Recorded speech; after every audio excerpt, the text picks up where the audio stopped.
Hello everyone, I am Ravinder Ravi, PGT Mathematics, and today we will discuss the chapter number 5th of the class plus 1, which is complex number.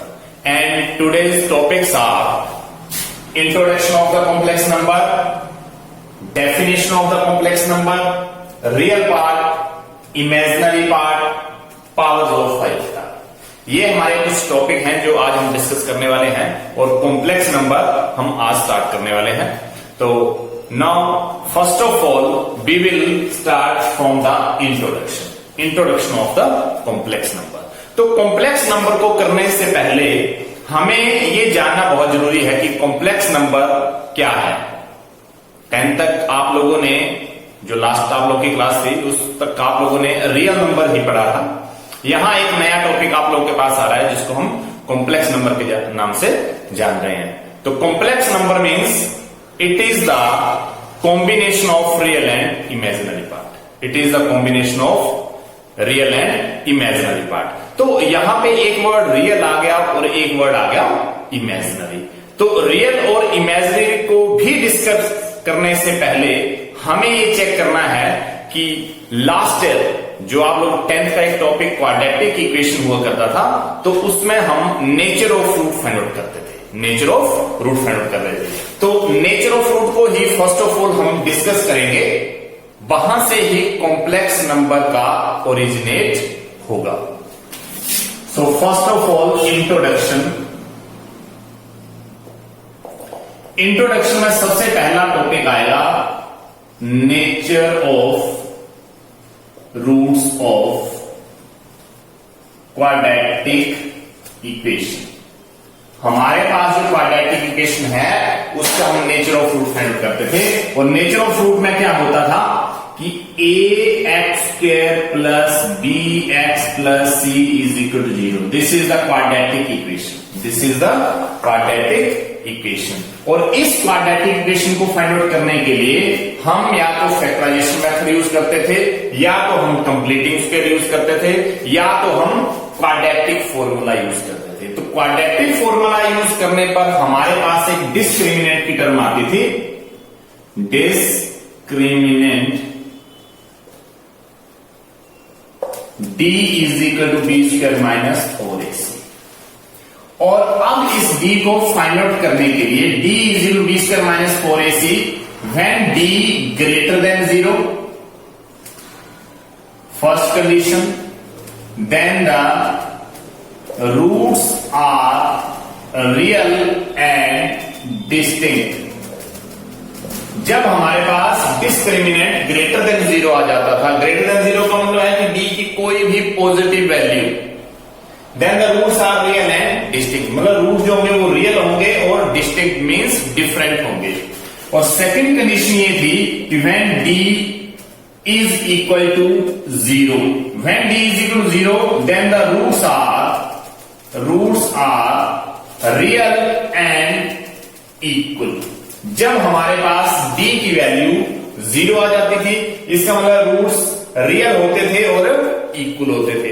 लेकिन एक last condition हमारे पास आता था when d less than 0. Less than 0 आने का मतलब क्या है कि जब d की कोई नेगेटिव वैल्यू आ जाती थी तो हम लिखते थे कि roots are not real. Roots are not real. जब हमारे पास d लेस देन 0 आता था तो हम क्वेश्चन को वहीं पर स्टॉप कर देते थे. हम उसी को आंसर मान लेते थे कि roots are not real. Means roots are not real means there is no need to find the roots. लेकिन आप लोग ये सोचिए कि अगर इक्वेशन गिवन है और अगर उसके रूट्स रियल नहीं है तो डेफिनेटली रूट्स अगर रियल नहीं है तो इसके अलावा कुछ ना कुछ तो रूट बनेंगे और उसी को हम इमेजिनरी रूट से जानते हैं कि अगर इस इक्वेशन के रियल रूट नहीं है तो इस इक्वेशन के इमेजिनरी रूट होंगे. और इमेजिनरी रूट जो है वो हम 10th तक की क्लास में हम ये वैल्यूज फाइंड आउट नहीं कर रहे थे. क्यों? क्योंकि 10th तक हम जितने भी क्वेश्चन फाइंड आउट कर रहे थे वो रियल नंबर बेस्ड थे. मतलब 10th तक हम रियल नंबर का ही कॉन्सेप्ट कर रहे थे. लेकिन जैसे है अब हम प्लस 1 में पहुंच गए हैं, यहां पे एक न्यू टॉपिक इंट्रोड्यूस हुआ है जिसका नाम है कॉम्प्लेक्स नंबर. तो जब हमारे पास रूट रियल नहीं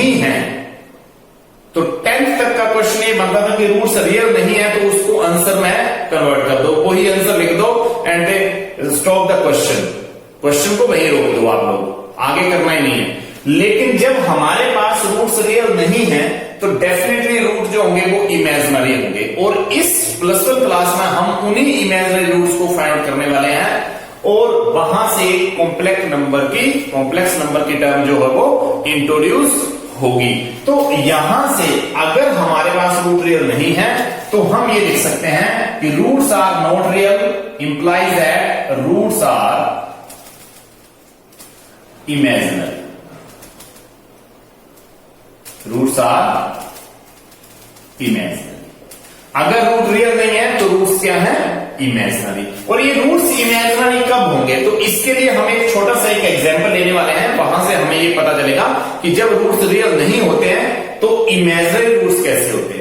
जब रूट्स रियल नहीं है तो इमेजिनरी रूट्स जो होंगे वो हम कैसे फाइंड करने वाले हैं। तो यहां से हम एक एग्जांपल लेने वाले हैं, वहां से आप लोगों को और भी क्लैरिटी हो जाएगी।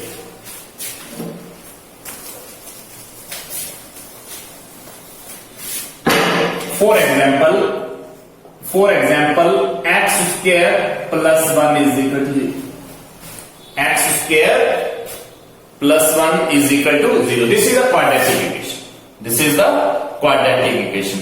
और इस quadratic equation में अगर d की वैल्यू फाइंड आउट करते हैं तो हमारे पास d की वैल्यू आती है b स्क्वायर माइनस 4ac। और इस इक्वेशन में से अगर मैं इसको कंपेयर करता हूं ax square plus bx plus c is equal to 0 से, तो यहाँ a की वैल्यू 1 है और b की वैल्यू 0 है, c की वैल्यू यहाँ पे 1 है। तो यहाँ पे आप लोगों के पास 0 square minus 4 into 1 into 1, it means 0 minus 4 into 1 means 4 means minus 4। D की वैल्यू जो है वो माइनस 4 आ चुकी है, इसको डी लेस देन 0 हो चुका है, डी लेस देन 0 हो चुका है। अगर ये क्वेश्चन हम 10th में करते तो हम यही पे लिख देते कि roots are not real, it means roots are not real. Roots are not real implies that roots are imaginary. Roots are imaginary. तो डेफिनेटली रूट्स जो होंगे वो इमेजिनरी होंगे। तो अब हमें ये वर्ड इमेजिनरी वर्ड यहां पे हमारे पास आ चुका है, तो सबसे पहले तो हम इस इमेजिनरी वर्ड का मतलब जानेंगे कि अगर रियल नहीं है तो इमेजिनरी क्या है। रियल नहीं है तो इमेजिनरी है। और रियल नंबर का तो आप लोगों को पता ही है, अगर रियल नंबर की डेफिनेशन हम लिखें रियल नंबर, तो रियल नंबर की डेफिनेशन होती है all rational and irrational. All rational and irrational number are called real. अगर रियल नंबर की बात करते हैं तो हमारे पास रियल नंबर होते हैं, ऑल रैशनल और इरेशनल नंबर जो होते हैं वो रियल होते हैं। लेकिन अब हमारे पास एक वर्ड आ गया इमेजिनरी। तो इमेजिनरी नंबर और इमेजिनरी नंबर की बात करें तो हम लिख सकते हैं कि square root of any negative number is called imaginary number। किसी भी नेगेटिव नंबर का जब हमारे पास स्क्वायर रूट आता है तो हम उसको इमेजिनरी नंबर बोल देते हैं। तो इमेजिनरी नंबर का मतलब यह है कि सपोज करो मेरे पास वैल्यू आ गई 5 माइनस 5। इसका मतलब यह है कि रूट के अंदर -5 वैल्यू आ रही है। रूट के अंदर -5 वैल्यू आने का मतलब क्या हो गया कि ये जो नंबर सोल्व करके निकलेगा वो इमेजिनरी नंबर होगा। क्यों?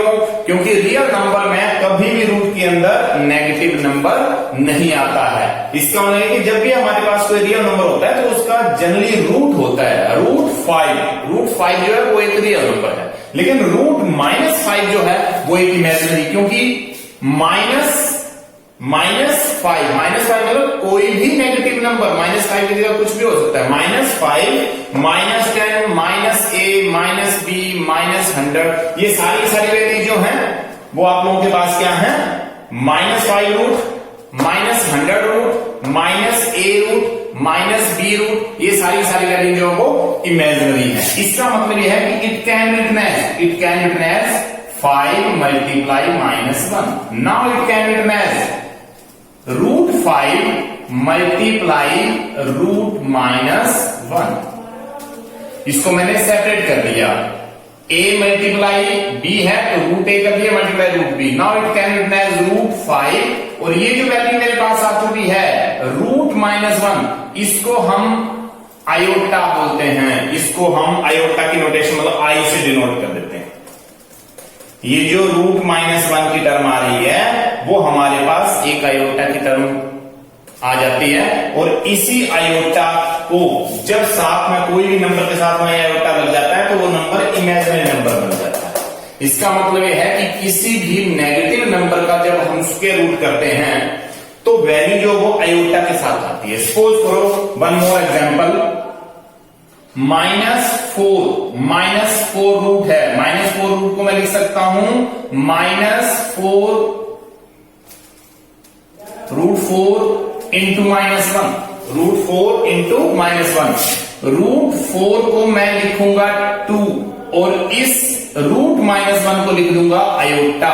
इसका मतलब ये वैल्यू बन गई 2 आयोटा। अगर हम ओनली 2 वैल्यू लेते हैं तो रियल वैल्यू है, लेकिन 2 के साथ ये आयोटा अटैच हो गया यहाँ पे। तो जैसे ही किसी रियल नंबर के साथ आयोटा साथ में लिखा जाता है तो वो नंबर जो होता है वो इमेजिनरी नंबर बन जाता है। In simple word we can say that कि square root of any negative number is called the imaginary number. जबकि रियल नंबर जो है वो all rational and irrational number are called real number. इसका मतलब क्या हो गया कि हमारे पास अगर रूट रियल नहीं है तो इमेजिनरी है, और अगर इमेजिनरी है तो इस फॉर्म में आएंगे, जिसके साथ जिस भी नंबर के साथ आयोटा होगा वो नंबर इमेजिनरी नंबर बन जाएगा। तो हम नेचर ऑफ रूट से यही वैल्यू नोट कर रहे थे कि अगर रूट्स रियल नहीं होते हैं तो रूट्स इमेजिनरी होते हैं।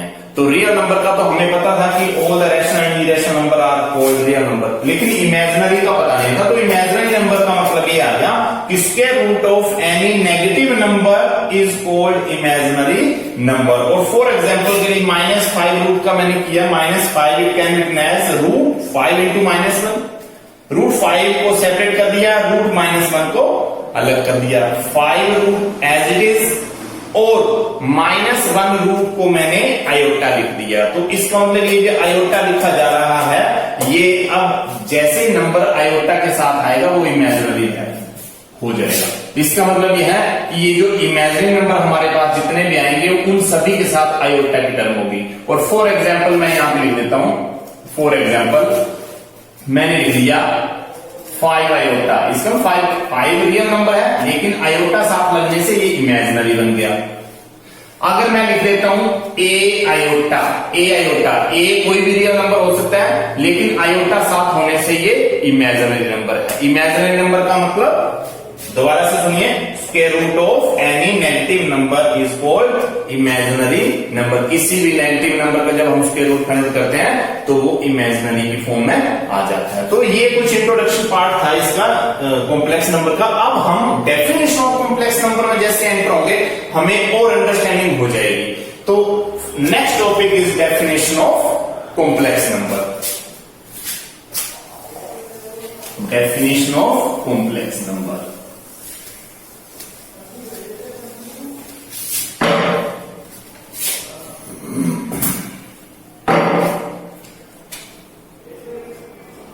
Definition of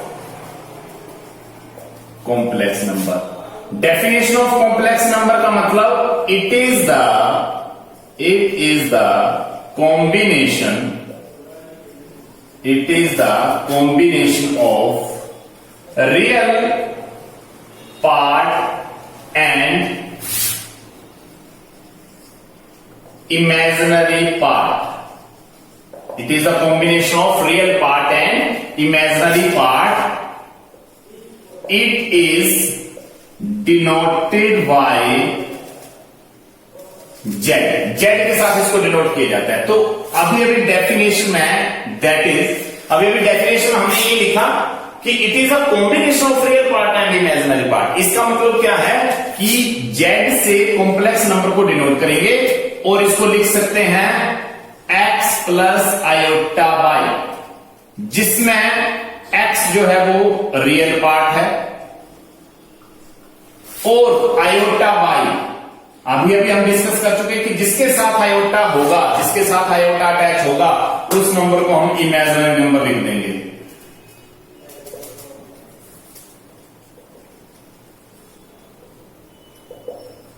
imaginary part. इसका मतलब क्या हो गया कि किसी भी कॉम्प्लेक्स नंबर को हम z से डिनोट करते हैं और उसमें दो पार्ट आते हैं। It is the combination of the real and imaginary part. Real part का मतलब ये हो गया कि जहां पर रियल नंबर होगा, जहां पर रियल नंबर होगा, और इमेजिनरी पार्ट का मतलब होगा वहां पे इमेजिनरी नंबर होगा। तो इसके लिए अगर हम एक फॉर एग्जांपल लिखते हैं तो z is equal to 4 plus 5 iota, ये मैंने लिख दिया है। 4 प्लस 5 आयोटा का मतलब ये है कि 4 जो वो रियल पार्ट है, ये रियल पार्ट है, और 5 आयोटा जो है वो इमेजिनरी पार्ट है। इमेजिनरी पार्ट इसलिए हम इसको बोल सकते हैं, क्यों? क्योंकि 5 रियल नंबर है लेकिन रियल नंबर के साथ आयोटा टर्म अटैच है। यहां पे आयोटा की टर्म है साथ, 5 के साथ आयोटा है, तो जिस नंबर के साथ आयोटा अटैच हो जाता है उसको हम रियल इमेजिनरी पार्ट बोल देते हैं। ये रियल नंबर है और जिसके साथ आयोटा अटैच हो गया वो इमेजिनरी पार्ट हो गया। तो इसका मतलब किसी भी कॉम्प्लेक्स नंबर को हम z से डिनोट करेंगे और उसमें दो पार्ट होंगे, एक आपके पास रियल पार्ट और एक आपका इमेजिनरी पार्ट। तो कॉम्प्लेक्स नंबर जो है वो दो पार्ट को मिलाने से बना है। एक पार्ट जो वो रियल पार्ट है और दूसरा पार्ट जो है वो इमेजिनरी पार्ट है। और रियल पार्ट, इसका मतलब रियल नंबर एनी रैशनल और इरेशनल वैल्यू यहाँ पे रियल के लिए हो सकती है। और इमेजिनरी पार्ट का मतलब यहाँ पे इमेजिनरी नंबर होगा। इमेजिनरी नंबर का मतलब क्या हो गया कि it is the square root of any negative number is called imaginary number. और यहाँ पे इमेजिनरी नंबर होगा, इसके लिए हम इसको इमेजिनरी पार्ट बोल देते हैं।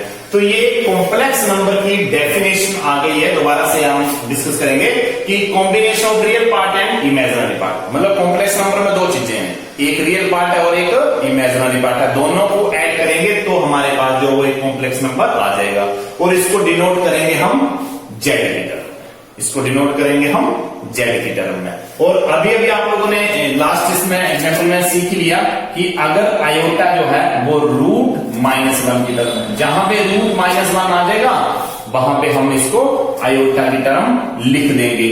और ये √-1 आया कैसे था, तो अब आप लोग ये सारी चीज अंडरस्टैंड कर चुके हो कि रियल पार्ट क्या है, इमेजिनरी पार्ट क्या है, रियल नंबर क्या है, इमेजिनरी नंबर क्या है। तो जो हमने लास्ट में अभी एक एग्जांपल ले रखा था x² + 1 = 0, now it can be written as x² = -1।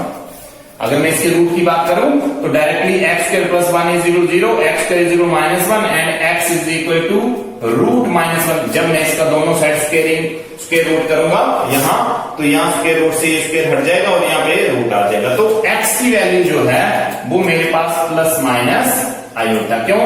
क्योंकि √-1 आ गया जिसको मैं आयोटा लिखता हूं और ये रूट के अंदर तो प्लस माइनस वैल्यू। इसका मतलब क्या है कि जो हमने पिछले एग्जाम्पल में क्वाड्रेटिक इक्वेशन लिखा था x² + 1 = 0, उसके रूट जो हैं वो x = ± आयोटा आ चुके हैं। इसका मतलब उस इक्वेशन के रूट रियल नहीं थे, उस इक्वेशन के रूट जो थे वो इमेजिनरी थे। और इमेजिनरी का मतलब क्या था, आयोटा की फॉर्म में आएंगे वो।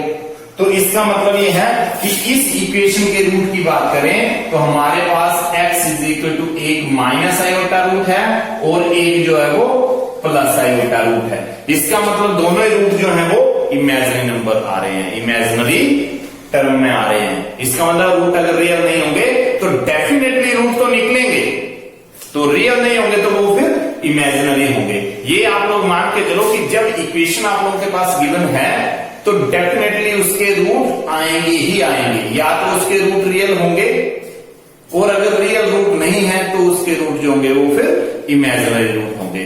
तो ये हमारा इंट्रोडक्शन और डेफिनेशन ऑफ कॉम्प्लेक्स नंबर जो है वो कंप्लीट हो चुका है। और इसके साथ नेक्स्ट टॉपिक था अपना रियल पार्ट। रियल पार्ट का मतलब यह है कि कॉम्प्लेक्स नंबर में ऐसा पार्ट जहां पे ओनली रियल नंबर लिखा गया है। जैसे सपोज करो ये वाला x जो है वो एक रियल नंबर है जिसको मैं रियल पार्ट से डिनोट करूं, मतलब ये वाला पार्ट जो है वो रियल पार्ट। उसी के साथ था इमेजिनरी पार्ट। इमेजिनरी पार्ट मतलब कॉम्प्लेक्स नंबर में वो टर्म जिसके साथ आयोटा अटैच है। आयोटा अटैच होने का मतलब जिसके साथ आयोटा लगा है, इसका मतलब आयोटा वाई जो टर्म है वो एक इमेजिनरी पार्ट है। इसका मतलब रियल पार्ट और इमेजिनरी पार्ट भी हमारे डिस्कस हो गए। अब न्यू टॉपिक हमारे पास आता है powers of iota.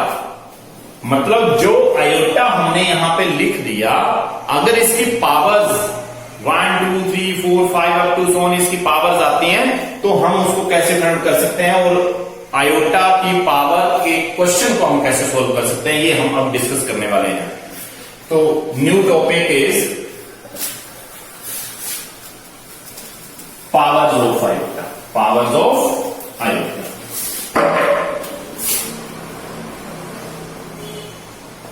Powers of iota मतलब आयोटा की power. First of all iota is equal to √-1। Iota की जो वैल्यू है वो √-1। आयोटा की वैल्यू जो है वो √-1 है। सेकंड में अगर मैं इसका दोनों साइड स्क्वेयरिंग कर देता हूं, स्क्वेयरिंग बोथ साइड, तो जैसे हमने स्क्वेयर किया आयोटा स्क्वेयर की जो वैल्यू है वो -1 आ गई। ये मेरे पास आयोटा की वैल्यू है और आयोटा स्क्वेयर की वैल्यू -1 है। इसका मतलब ये कि क्वेश्चन में जहां पर भी आयोटा स्क्वेयर का टर्म आएगा उसको हम -1 से रिप्लेस कर सकते हैं। इससे नेक्स्ट है अगर हम आयोटा रेज़ टू पावर 3 लिखते हैं तो आयोटा रेज़ टू पावर 3 को मैं ब्रेक कर सकता हूं iota square into iota, because base equal होंगे तो पावर ऐड हो जाएगी, क्योंकि इस आयोटा की रेज़ टू पावर है 1 और यहां आयोटा रेज़ टू पावर 2। तो जैसे मैं आयोटा रेज़ टू पावर 2 + 1 करूंगा आयोटा रेज़ टू पावर 3 आ जाएगा। इसका मतलब ये आयोटा रेज़ टू पावर 3 को मैं ब्रेक करने के लिए आयोटा स्क्वायर इनटू आयोटा लिखूंगा और आयोटा स्क्वायर का मतलब होता है -1, जस्ट अभी फाइंड आउट किया हमने, और इनटू आयोटा, इसका मतलब माइनस आयोटा। इसका मतलब यह है कि क्वेश्चन करते टाइम मुझे आयोटा क्यूब को माइनस आयोटा से रिप्लेस करना है। ये हमारा नेक्स्ट पार्ट आ गया। इसके बाद आयोटा रेज़ टू पावर 4, मान लो आयोटा की पावर जो है वो 4 बन जाती है, तो आयोटा की पावर 4 को मैं ब्रेक कर सकता हूं iota square into iota square, और आयोटा स्क्वायर का मतलब -1 और आयोटा स्क्वायर का मतलब -1 और इसका मतलब आ गया 1। इसका मतलब आयोटा रेज़ टू पावर 4 जहां पर भी होगा आयोटा रेज़ टू पावर 4 उसको मैं 1 के इक्वल लिख सकता हूं। इसका मतलब क्या होगा कि iota raise to power 1 is equal to √-1, iota raise to power 2 is equal to 1, iota raise to power 3 is equal to minus iota, iota raise to power 4 is equal to 1। इसका मतलब क्या है कि जब आयोटा रेज़ टू पावर 4 जो है वो 1 के इक्वल आ जाता है तो हम और ये जरूरी नहीं है, अगर आयोटा रेज़ टू पावर 4 को आप लोग आयोटा क्यूब इनटू आयोटा करते हैं, आयोटा क्यूब इनटू आयोटा करते हैं तो भी आयोटा क्यूब की वैल्यू अभी अभी हमने फाइंड आउट की माइनस आयोटा, ये माइनस आयोटा आ गई, ये वाली वैल्यू माइनस आयोटा आ गई, और इनटू आयोटा, उसके बाद ये माइनस एज इट इज और iota into iota, iota square, और माइनस आयोटा स्क्वायर की वैल्यू अभी अभी -1 फाइंड आउट की, तो डेफिनेटली माइनस माइनस ये plus, iota raise to power 4 की वैल्यू फिर से +1 आ गई, कोई फर्क नहीं है। इसका मतलब ये है कि आप लोग आयोटा रेज़ टू पावर 4 को जैसे मर्जी ब्रेक करें आपके पास रिजल्ट जो है वो 1 आए। इसका मतलब यह है कि आगे आयोटा रेज़ टू 4 करने की, आगे iota raise to 5 6 up to so on, वैसे तो ये बहुत ज्यादा हो सकते हैं, जितने मर्जी हो सकते हैं पावर इसका, लेकिन ये कि आयोटा रेज़ टू 4 तक करने के बाद आप लोगों को ज्यादा जरूरत नहीं पड़ती। क्यों? क्योंकि सपोज करो आप लोगों के पास आयोटा रेज़ टू पावर 10 है, आयोटा रेज़ टू पावर 10, तो हम क्या करते हैं कि आयोटा रेज टू पावर 4 का मतलब होता है 1। तो हम इस वाली टर्म को, ये जो पावर हमारे पास 10 आ रखी है, इसको हम 4 से डिवाइड करते हैं। 4 से हम डिवाइड इसलिए करेंगे क्योंकि जो भी रिजल्ट आएगा 1 की फॉर्म में आएगा। इसका मतलब आयोटा 4 इंटू 2 8 और रिमाइंडर आ गया 2। इसका मतलब क्या है कि इसको मैं अगर ब्रेक करना चाहूं तो मैं लिखूंगा iota raise to power 4, iota raise of 4 into 2। यहां से देखिए आयोटा रेज ऑफ 4 इंटू 2 मतलब आयोटा रेज ऑफ 8 बन जाएगा, और रिमाइंडर 2 है आयोटा रेज पावर 2, यहां पे आयोटा रेज पावर 2। तो यहां से आयोटा रेज ऑफ 4 का मतलब आ गया 1 और बाहर आ गया square into iota raise power 2 का मतलब -1। इसका मतलब आयोटा रेज ऑफ 4 की वैल्यू जो 2 है, इसका मतलब क्या आ गया कि 1 रेज ऑफ 2 मतलब 1 इंटू -1, ये वैल्यू -1 आ गई। इसका मतलब आयोटा रेज पावर 10 की वैल्यू जो है वो -1 है। इसका मतलब हम इस तरीके से बहुत सारे क्वेश्चन कर सकते हैं। हमें 4 से डिवाइड करना है, क्यों? क्योंकि 4 से डिवाइड करने के बाद यहां जो टर्म बनेगी वो 1 बनेगी, यहां जो टर्म बनेगी, क्योंकि आयोटा रेज ऑफ 4 जब हम करेंगे तो 1 के इक्वल आएगा, और 1 की जितनी मर्जी पावर हो जाए वो 1 नहीं रहता है। इसका मतलब एक और एग्जांपल हम यहां पे लेके चल सकते हैं। सपोज करो for example iota raise to power 203, iota की पावर है। मैंने क्या किया कि 203 को 4 से डिवाइड कर दिया, 4 5 20, कैंसिल आगे 3, 4 5 20। इसका मतलब क्या हो गया, आगे मैंने जैसे 3 किया तो ये डिवाइड नहीं होगा, 0 लगा दिया। मतलब क्या हो गया कि 4 इंटू 5 20 कर दिया, आगे मैंने 3 लिखा, तो जैसे मैं नेक्स्ट डिजिट उठाता हूं ये डिवाइड नहीं हो रहा है, डिवाइड ना होने पर मैंने इसको 0 लगा दिया। इसका मतलब क्या हो गया कि 4 iota raise to power 4 into 50 into iota raise of 3। क्यों? क्योंकि 4 इंटू 50 करेंगे 200 आएगा, और रिमाइंडर 3 बचा था आगे कर दिया। यहां से 1 raise to power 50 into iota raise of 3, iota raise of 3 को मैंने अभी सोल्व किया, माइनस आयोटा, इसका मतलब माइनस आयोटा। इसका मतलब ये है कि iota raise of 203 raise to power अगर है तो उसकी वैल्यू माइनस आयोटा आएगी। तो इस तरीके से हम कोई भी क्वेश्चन पावर ऑफ आयोटा का सोल्व कर सकते हैं, जस्ट हमें डिवाइड करना है 4 के साथ। और अगर आप लोग इन्हीं क्वेश्चन को 2 से डिवाइड करते हैं तो भी रिजल्ट सेम आते हैं, लेकिन क्या है 2 से डिवाइड करने के बाद वो वहां फिर -1 की टर्म में आएंगे। सपोज करो आप लोग एक क्वेश्चन 2 का ले लेते हैं कि iota raise to power 17, iota raise to power 17। तो मैं अगर 17 को 2 से डिवाइड करता हूं तो ये 1 आता है। तो मैं आयोटा रेज ऑफ 17 को ब्रेक कर सकता हूं, iota raise of 2 raise to power 8, और यहां पे आयोटा, क्योंकि iota raise of 1, iota raise of 2, इसका मतलब -1 raise to power 8 into iota, और यहां -1 रेज ऑफ 8 का मतलब यहां प्लस का बन रहा है, क्योंकि पावर जो वो इवन पावर होगी, इवन पावर से माइनस खत्म हो जाएगा, और आयोटा, इसका मतलब ये वैल्यू आयोटा रह जाएगी, ये वैल्यू जो वो आयोटा, इसका मतलब आयोटा रेज ऑफ 17 की वैल्यू जो वो आयोटा। लेकिन अगर मैं इसी 17 को 4 से डिवाइड करता हूं तो 4 4 16, इसका मतलब आयोटा रेज ऑफ 7 को मैं ब्रेक कर सकता हूं, iota raise of 4 into 4 into iota, iota raise of 1, iota raise of 4 का मतलब 1 रेज ऑफ 4 इंटू आयोटा, इसका मतलब आयोटा, क्योंकि ये वैल्यू 1 है। तो यहां पे जो आप लोगों को एक स्टेप ज्यादा लिखना पड़ रहा है, और यहां से ये पता लगाना पड़ रहा है कि ओड है या इवन है, उसके बाद आप लोग ये डिसाइड करोगे कि आप +1 आएगा या -1। जबकि आप 4 से डिवाइड करने पर डायरेक्टली आप लोगों को पता चल जाएगा कि आयोटा रेज टू पावर 4 की वैल्यू होती है वो 1 होती है, और इसकी भले पावर नेगेटिव हो, सॉरी इवन पावर हो, ओड पावर हो, डजंट मैटर, ये 1 नहीं आएगा। तो 2 से बेटर ये है कि हम इसको 4 से डिवाइड करें ताकि हमारे पास डायरेक्ट आंसर आ जाए। तो ये कुछ टर्म थी जो पावर ऑफ आयोटा की टर्म आ रही थी। तो इस तरीके से बहुत सारे क्वेश्चन आप लोगों को आपकी बुक में मिलेंगे, जिसको आप लोग अब आसानी से सोल्व कर सकते हो। अगर 4 से ज्यादा पावर आप लोगों के पास है आयोटा की, तो जस्ट आप लोग उसको 4 से डिवाइड करिए और उसमें जो क्वोशंट आएगा डिवाइजर इनटू क्वोशंट करिए यहाँ पे, और रिमाइंडर जो है वो पावर आयोटा के अलग से कर दीजिए। जैसे रिमाइंडर यहाँ पे 1 बचा तो आयोटा की पावर 1, यहां रिमाइंडर 3 बचा तो आयोटा की पावर 3।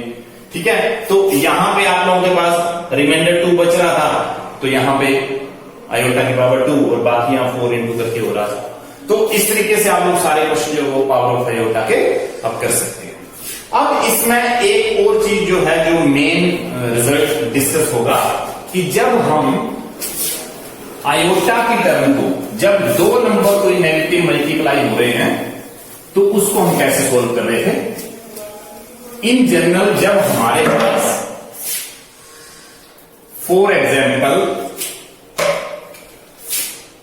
एग्जाम्पल मैंने लिख दिया रूट -25 -25 को मैंने लिख दिया 25 multiply -1। Now it can written as 25 multiply root -1। तो यहां से ये वैल्यू 5 आ जाएगी और इसकी वैल्यू जो है आयोटा आ जाएगी, यहां से वैल्यू डिफरेंट होगी। तो इसका मतलब ये हो गया कि a multiply b it can written as a multiply root b। इसको हम इस तरीके से लिख सकते हैं, लेकिन अगर मेरे पास वैल्यू जो है वो, जैसे हमने -a मल्टीप्लाई -b किया, तो मैं इसको -a मल्टीप्लाई -b लिखूंगा। तो अगर इस वैल्यू से अगर मैं -a इंटू -b करता हूं, तो भी रिजल्ट में मेरे पास ab ही आता है।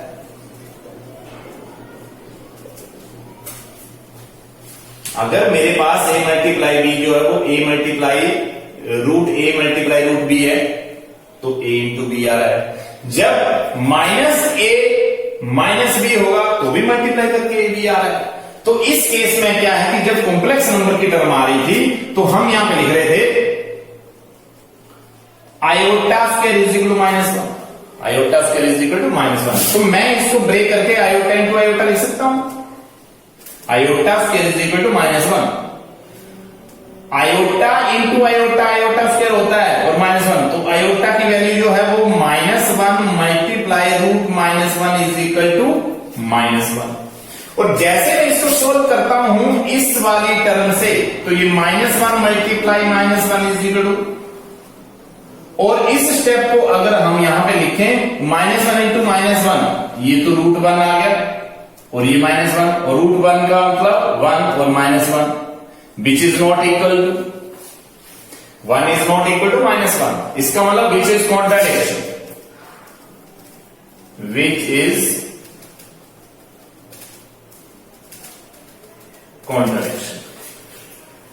मतलब क्या है कि अगर दोनों ही वैल्यू नेगेटिव आ रही हैं, तो ये पॉसिबल ही नहीं है यहां से। क्यों? क्योंकि यहां पे देखिए iota is equal to root -1। जब मैंने आयोटा स्क्वायर कर दिया तो ये -1 आ रहा है, जबकि यहां पे जो वैल्यू आप लोगों के पास आ रही है iota square is equal to -1 आ रहा है। लेकिन मैं आयोटा स्क्वायर को आयोटा इंटू आयोटा ब्रेक करता हूं, तो इस आयोटा इंटू आयोटा की वैल्यू जो वो 1 आ रही है। बोलने का मतलब क्या हो गया, iota is equal to root -1, iota square की वैल्यू -1। यहां से जब हम स्क्वेयरिंग करेंगे तो ये वैल्यू आ जाएगी। लेकिन मैं ये बोल रहा हूं कि आयोटा स्क्वायर को अब हमने क्या लिख दिया, आयोटा स्क्वायर को क्या लिख दिया हमने, आयोटा इंटू आयोटा रूट -1, और यहां से -1 इंटू -1, तो यहां से ये 1 और ये 1। इसका मतलब आयोटा स्क्वायर की वैल्यू 1 कॉन्ट्राडिक्ट कर रहा है रिजल्ट। जैसे मैंने ये समझाया आप लोगों को, उसी तरीके से ये कर रहा है। आयोटा स्क्वायर की वैल्यू -1 आ रही है, आयोटा स्क्वायर की वैल्यू 1 आ रही है। इसका मतलब ये हो गया कि हमें वैल्यू ये वाली लेनी है, हम ये वाली वैल्यू क्यों नहीं ले रहे हैं। क्यों? क्योंकि जब हम a मल्टीप्लाई b कर रहे हैं तो रूट a रूट b, ये कंफर्म है, रिजल्ट आ रहा है। लेकिन अगर दोनों ही नंबर माइनस की टर्म में आएंगे तो हमारा रिजल्ट कॉन्ट्राडिक्ट कर जाएगा। तो इसका मतलब यह है कि ए और बी जो है वो दोनों पॉजिटिव हो सकते हैं।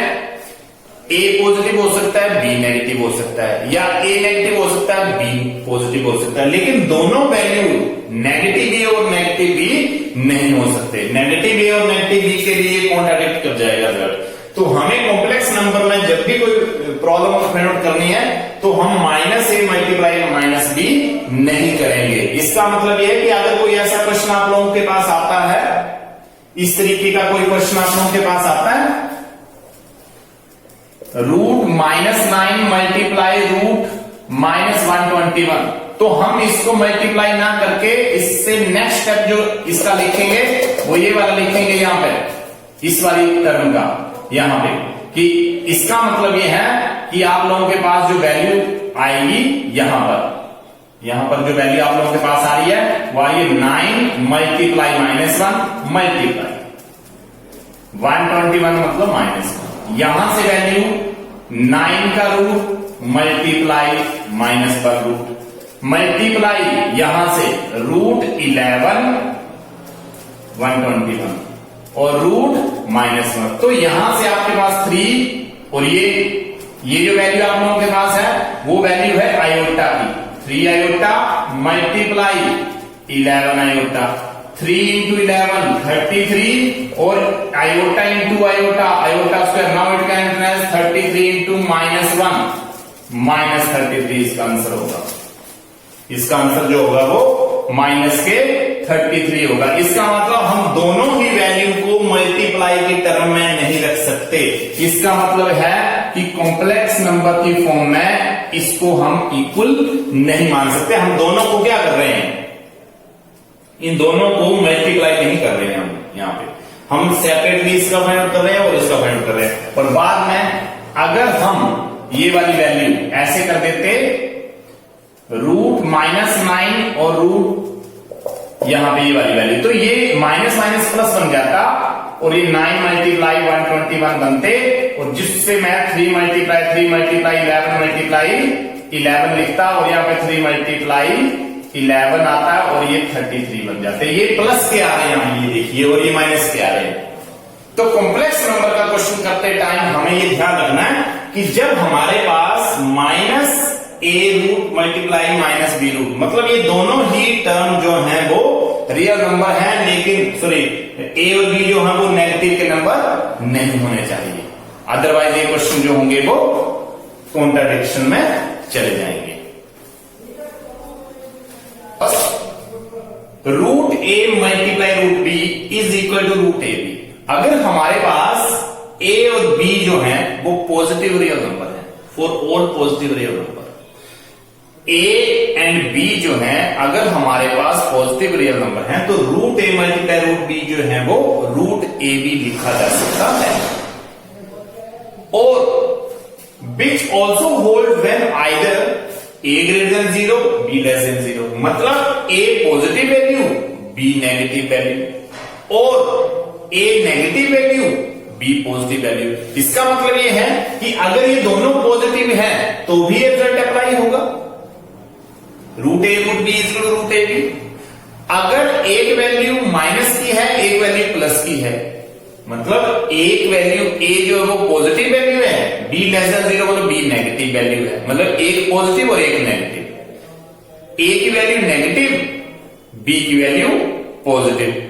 अगर एक नेगेटिव और एक पॉजिटिव है तो भी एक कंडीशन फुलफिल होगी। इसका मतलब यह है कि a b दोनों पॉजिटिव वैल्यू है तो भी एग्जिस्ट करेगी ये रिजल्ट, a और b में से एक वैल्यू पॉजिटिव एक नेगेटिव है तो भी एग्जिस्ट करेगा।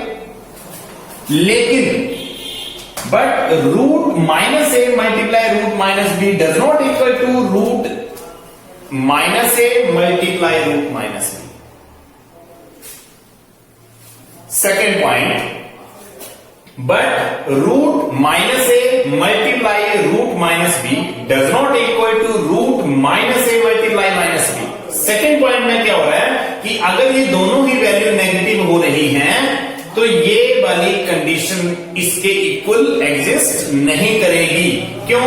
क्योंकि उससे हमारे रिजल्ट में एक कंट्राडिक्शन आ रहा है, जो कि अभी अभी हमने डिस्कस किया है। तो हम लिख सकते हैं कि if both a and b are negative then this result does not hold.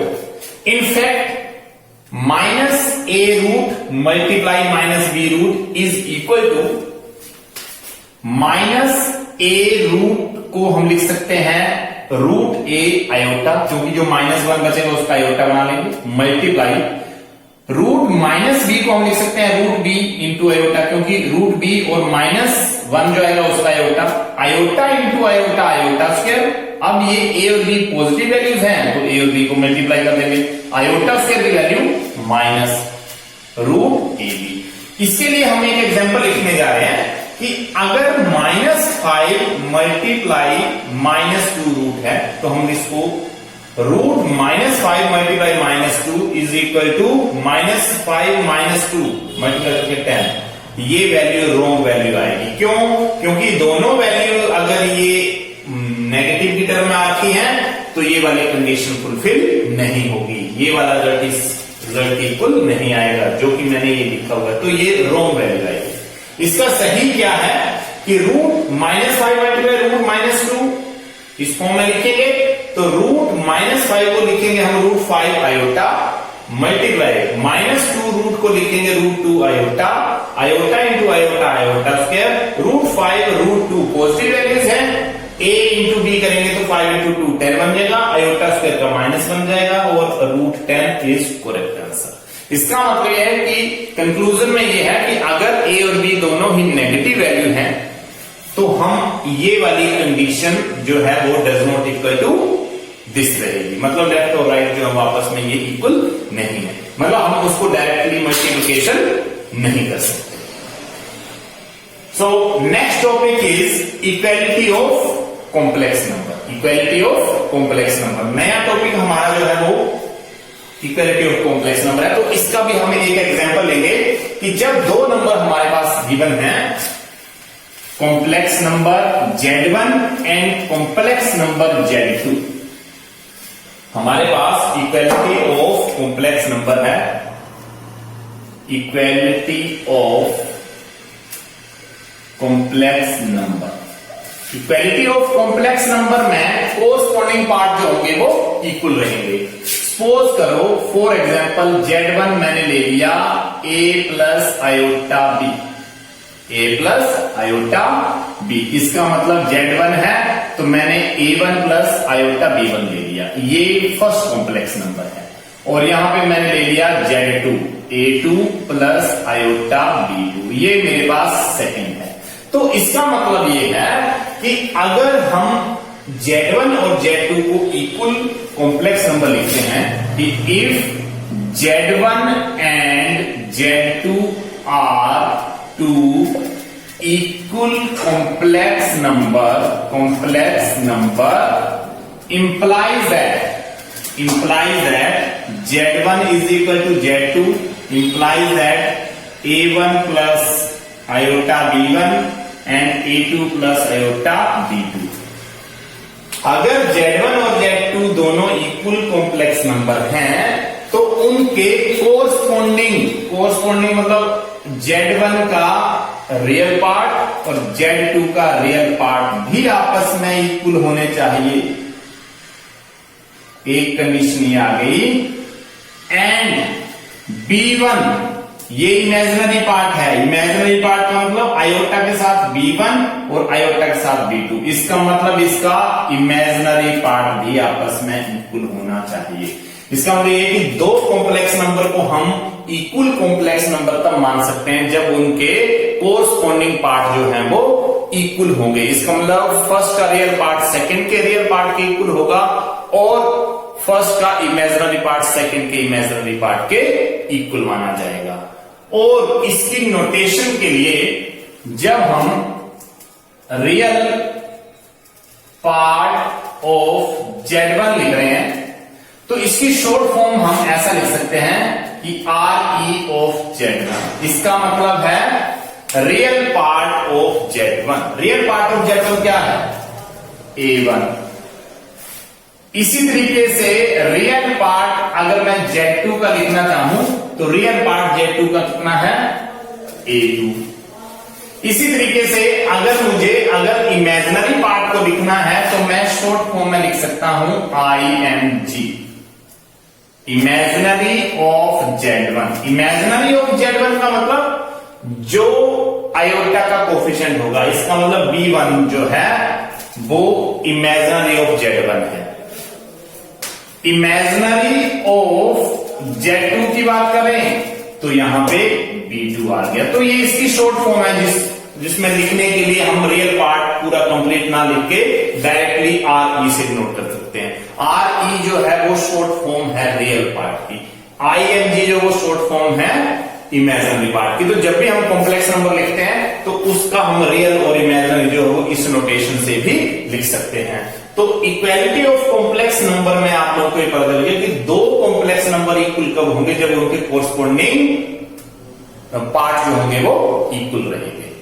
तो इसके रिलेटेड अब पावर ऑफ आयोटा है, इसके रिलेटेड हम कुछ यहां पे क्वेश्चन करने वाले हैं और इक्वालिटी ऑफ कॉम्प्लेक्स नंबर के। तो एक एक एग्जांपल मैं इन दोनों का ही यहां पे कर रहा हूं, जिससे आप लोग मैक्सिमम क्वेश्चन आपकी बुक का जो एक्सरसाइज है उसको आप लोग कंप्लीट कर सकते हो। नाउ अब first question is question first solution. Given root -4 multiply root -9/4, इसको हमें इवेल्युएट करना है। और जैसा कि अभी अभी हमने एक नोट लिखा था, उसमें हमने लिखा था कि अगर दोनों ही वैल्यू नेगेटिव टर्म में है, A और B जो है वो दोनों ही नेगेटिव हैं और रूट के अंदर हैं, तो हम इसको डायरेक्टली मल्टीप्लाई नहीं कर सकते। तो हम इस चीज को लिख सकते हैं यहां पर √4 × -1 मल्टीप्लाई 9/4 मल्टीप्लाई -1। यहां से √4 मल्टीप्लाई √-1 मल्टीप्लाई 9/4 और यहां पे √-1। तो यहां से आप लोगों के पास ये जो वैल्यू है √4 का मतलब 2 और -1 रूट का जो मतलब है वो आयोटा है, मल्टीप्लाई 9/4 का रूट निकालेंगे तो 3/2 आएगा और √-1 को आयोटा की टर्म में। अब 2 मल्टीप्लाई 3/2, नंबर्स को मैंने मल्टीप्लाई कर दिया and iota into iota, iota square. Now 2 × 2 और 2 आपस में कैंसल और 3 और आयोटा स्क्वायर की वैल्यू -1, जिसको मैं लिख सकता हूं -3। This is the required answer, this is the required answer. ये हमारे पास फर्स्ट क्वेश्चन का आंसर आ गया है। अब इसी तरीके से हम सेकंड क्वेश्चन करने वाले हैं और सेकंड क्वेश्चन में हमारे पास जो रिजल्ट है इसमें ये हमारा सेकंड क्वेश्चन है। सेकंड क्वेश्चन का सॉल्यूशन करने के लिए इसमें इवेल्युएट करना है iota, iota raise of 5, iota raise to power 9, iota raise to power 13। Now it can be written as iota as it is.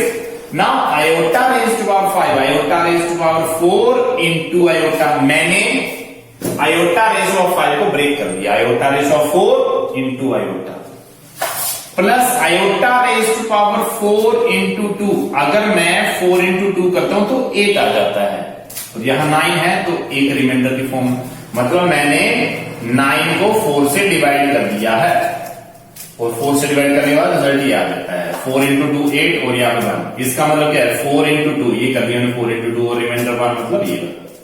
इसी तरीके से 13 है, यहां पे आयोटा रेज़ ऑफ 4 करेंगे इंटू 3 करेंगे, iota raise of 4 whole raise of 3, 4 × 3 means 12 और reminder 1 ये आ गया। तो यहां से मेरे पास है iota plus iota raise of 4 means 1 into iota plus iota raise of 4 means 1 raise to power 2 into iota plus iota raise to power 4 into 3 raise of 3, it means 1 raise of 3 into iota. तो यहां से मेरे पास result आ गया iota plus 1 into iota, iota plus 1 square into iota, iota plus iota sorry 1 raise to power 3 means 1 into iota, इसका मतलब ये रिजल्ट जो है वो 4 आयोटा, ये आंसर आ गया मेरे पास। तो यहां पे जब वैल्यू आयोटा के फॉर्म में आती है तो हम इस वैल्यू को ऐसा नहीं लिखते, यहां ऐसा करने की जरूरत नहीं है। मतलब आयोटा की वैल्यू आप लोग अगर पुट कर रहे हो यहां पे तो भी आंसर ही है, लेकिन हम इतना करते नहीं है, हम इसको आयोटा के फॉर्म में छोड़ देते हैं। Means there is no need to put the value of single iota, single iota की वैल्यू नहीं रखेंगे हम। मतलब इससे तो अच्छा कि आप लोग वैल्यू को आयोटा के फॉर्म में ही रख दो। तो ये हमारे पास इस क्वेश्चन का आंसर आ गया। अब हम करेंगे थर्ड वाला क्वेश्चन, जिसमें इक्वालिटी ऑफ कॉम्प्लेक्स नंबर दे रखा है कि कोई दो कॉम्प्लेक्स नंबर जो है वो हमें इक्वल दे रखे हैं, कोई दो कॉम्प्लेक्स नंबर जो है वो इक्वल दे रखे हैं हमें। और जैसा कि अभी अभी हमने इक्वालिटी ऑफ कॉम्प्लेक्स नंबर किया था, तो जिसमें हमने लिखा था कि इसके कोरस्पॉन्डिंग पार्ट जो है वो आपस में इक्वल रहेंगे। तो कोरस्पॉन्डिंग पार्ट इक्वल रहने का मतलब यह है कि इस लेफ्ट हैंड में ये रियल पार्ट है और आयोटा के साथ ये इमेजिनरी, ये रियल पार्ट है और ये इमेजिनरी। तो आप लोग लिखोगे by definition of equality of complex number 1/3x - 1/4 y is equal to -3। यहां पे ये देखिए, ये -3 जो इसका रियल पार्ट है। दूसरा 3/4 y is equal to 5। Real part मैंने रियल की इक्वल कर दिया और इसका इमेजिनरी जो वो इमेजिनरी की इक्वल कर दिया। तो यहाँ पे आयोटा साथ में लिखने की जरूरत नहीं है। अगर आप लोग यहाँ पे आयोटा लिखते हो तो यहाँ भी आयोटा आयोटा आयोटा जो आपस में कैंसिल आउट हो जाएगा। तो इससे अच्छा है कि आप लोग इसको लिखो ही ना। तो यहां से मैं अगर y की वैल्यू फाइंड करूं तो 4 × 5 20/3, y की वैल्यू जो 20/3 वैल्यू है, और ये y की वैल्यू 20/3 जो है वो हम यहां पुट कर सकते हैं। तो इसका 1/3x - 1/4 मल्टीप्लाई y की वैल्यू रखेंगे 20/3 इज इक्वल टू -3। तो यहां से वैल्यू जो है वो 4 × 5 20, 1/3x और -5/3 इज इक्वल टू -3। यहां से वैल्यू आ गई। तो यहां से मैं 1/3x इज इक्वल टू 5/3 और -3, मतलब ये माइनस के 5/3 थे, दूसरी साइड जाके प्लस के 5/3 बन गए और माइनस के 3। तो इसी क्वेश्चन को अब मैं यहां कर रहा हूं। इसके बाद यहां मेरे पास रिजल्ट आ गया 1/3x इज इक्वल टू यहां 5 - 9/3। मैं now 1/3 into x is equal to -4/3। 5 - 9 means -4, दोनों का डिनोमिनेटर 3 है, cancel, x is equal to -4। Now x is equal to -4 and y is equal to 20/3। This is the required answer, this is the required answer. तो इस तरीके से आप लोग equality of complex number के बहुत सारे क्वेश्चन आपकी बुक में दे रखे हैं, उसको आप लोग इजीली कर सकते हो। पावर्स ऑफ आयोटा के क्वेश्चन दे रखे हैं, जो कि अभी अभी हमने एक क्वेश्चन लिया था, जो क्वेश्चन नंबर 2 था, डिस्कस किया हमने, आप कर सकते हो। रियल और इमेजिनरी पार्ट और ए और बी की जो टर्में हैं कॉम्प्लेक्स नंबर में, जिसको हम √a मल्टीप्लाई √b की फॉर्म में अभी अभी लिख रहे थे, जिसको हम नोट की फॉर्म में भी हमने यहाँ पे नोट किया था पहले, उसके अकॉर्डिंगली बहुत सारे क्वेश्चन दे रखे हैं। तो आप लोग उन चीजों को भी सोल्व कर सकते हो।